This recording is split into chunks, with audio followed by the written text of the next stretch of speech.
So muzuva ranhasi hama dzangu tiri kusimuka takananga kuZimbabwe tichibva muno muNamibia paHoshikango. Pane makilometers akawanda almost 2000. Saka handisi kufamba ndega, ndine mukomana ndinaye akandibatira muchina. So handitoni.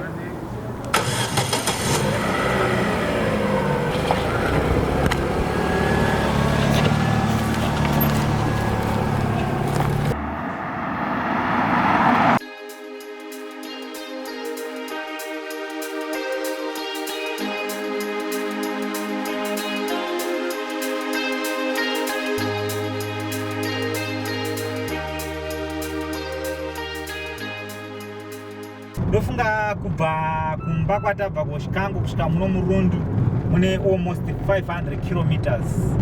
Those that are travelers so far. So tichamboenda pa service station kunoderawo fuel.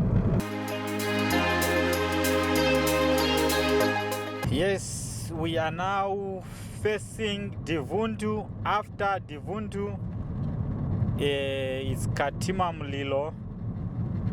We are moving, guys, as you can see. Divundu, it's 190 kilometers.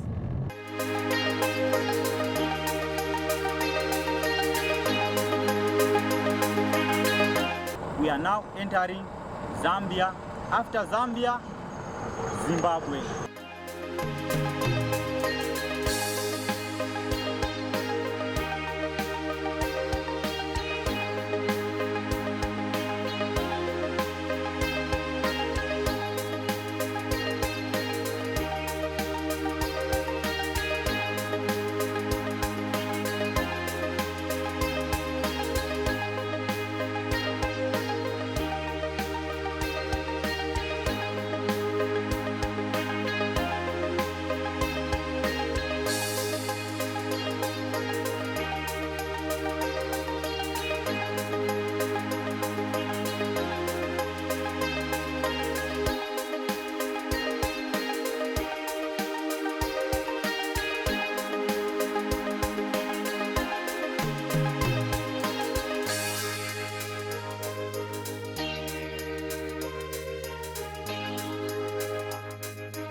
Mukadzi mukuru anoisa poto pamoto achiisira machangazi.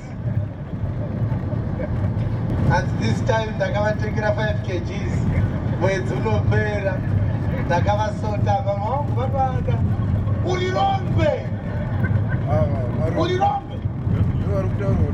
nokuita mukani wemunhu adya machamisi kana makanyadisi udzwe zvakunenge toileti inosara pasi. Wakambona muchaina anodya machangazi?